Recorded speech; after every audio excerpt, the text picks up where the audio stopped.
இன்றைக்கி நம்மளுடைய கிச்சனில் ஹெல்தியான எறா தொக்கு தான் செய்ய போகிறோம். நம்மளுடைய சேனலை சப்ஸ்கிரைப் பண்ணாமல் பார்க்குறவங்க சப்ஸ்கிரைப் பண்ணிவிட்டு பாருங்கள். பக்கத்தில் இருக்கிற பெல் ஐக்கனை கிளிக் பண்ணிக்கோங்க. அப்போ தான் அடுத்தடுத்து புது வீடியோஸ் உங்களுக்கு நோட்டிஃபிகேஷனில் வரும். இன்றைக்கி சண்டே ஸ்பெஷலு எறா. நான் 1/4 கிலோ எறா தான் வாங்கிட்டு வந்தேன். அங்கேயே அந்த தோலெல்லாம் எடுத்து கொடுத்துட்டாங்க. வீட்டுக்கு வந்ததுக்கப்புறம் அந்த நரம்பெல்லாம் எடுத்துட்டு நான் வாஷ் பண்ணி எடுத்து வச்சுருக்கேன். இந்த எறா தொக்கு தான் இன்றைக்கி நம்ம செய்ய போகிறோம்.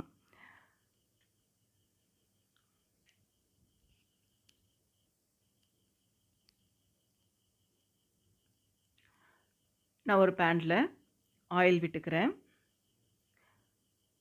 ஆயில் சூடானதுமே கடுகு, உளுத்தம்பு சேர்த்துக்கிறேன். சீரகம் கொஞ்சம் சேர்த்துக்கிறேன். நல்லா வாசனையாகவும் இருக்கும், நல்லா ஜீரணமும் ஆகும் சீரகம் சேர்த்தா. கருவேப்பிலை சேர்த்துட்டு 2 வெங்காயம் பொடிசாக கட் பண்ணி வச்சுருக்கேன், அதை சேர்த்துக்கிறேன். சால்ட்டு சேர்த்துக்கிறேன். மஞ்சள் தூள் சேர்த்துக்கிறேன். மஞ்சள் தூளும் சால்ட்டும் வெங்காயத்தை சீக்கிரமாக வதக்கிடும். வெங்காயம் நல்லா வதங்கினதுக்கப்புறமா தக்காளி இதில் சேர்த்துக்கணும். நான் 2 தக்காளி பொடிசாக கட் பண்ணி வச்சுருக்கேன், அதை தான் இந்த வெங்காயத்தோடு சேர்த்துக்க போகிறேன்.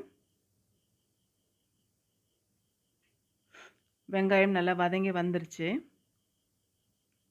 இப்போ இதில் தக்காளி சேர்த்துக்கிறேன். 2 தக்காளி நான் பொடிசாக கட் பண்ணி வச்சுருக்கேன், அதை சேர்த்துக்கிறேன்.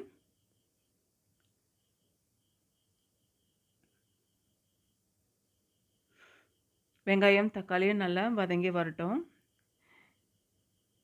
நான் வாஷ் பண்ணி வச்சுருந்த எறாவை இதில் சேர்த்துக்க போகிறோம். அதுக்கு முன்னாடி மசாலாவை சேர்த்துடலாம். ஜீரகத்தூள் 1 டீஸ்பூன் அளவுக்கு நான் சேர்த்துருக்கேன்.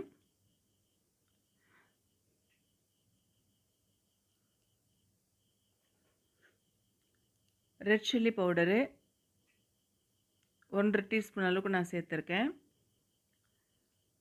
கரம் மசாலா 1 டீஸ்பூன் அளவுக்கு நான் சேர்த்துருக்கேன். இது எல்லாத்தையும் நல்லா மிக்ஸ் பண்ணிக்கலாம்.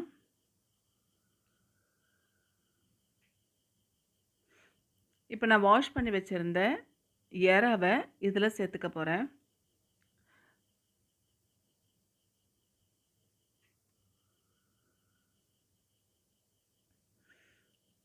எறா சீக்கிரமாக வெந்துடும். ஒரு 10 நிமிஷம் மீடியம் ஃப்ளேமில் குக் பண்ணாலே எறா வெந்துடும்.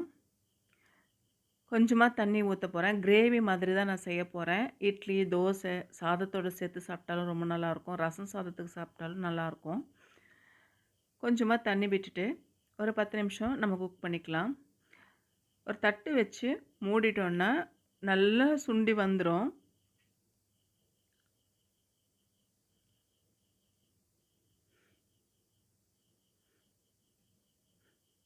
ஒரு 10 நிமிஷம் கழித்து நம்ம எடுத்துக்கலாம். நல்லா சுண்டி வந்திருக்கு பாருங்கள், எண்ணெய்லாம் மிதங்கி வந்திருக்கு. நல்லா கலரிட்டு இறக்கிட வேண்டியது தான்.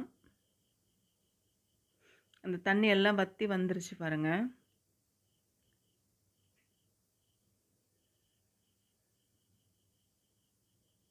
அவ்வளோதாங்க, சூப்பரான எறா கிரேவி ரெடி ஆகிடுச்சு. இதே மாதிரி நீங்களும் செஞ்சு பார்த்துட்டு எப்படி வந்திருக்குன்னு கமெண்ட் பாக்ஸில் கமெண்ட் பண்ணுங்கள். நம்மளுடைய சேனலை சப்ஸ்கிரைப் பண்ணாமல் பார்க்குறவங்க சப்ஸ்கிரைப் பண்ணிவிட்டு பாருங்கள். பக்கத்தில் இருக்கிற பெல் ஐக்கானை கிளிக் பண்ணிக்கோங்க. தேங்க்யூ.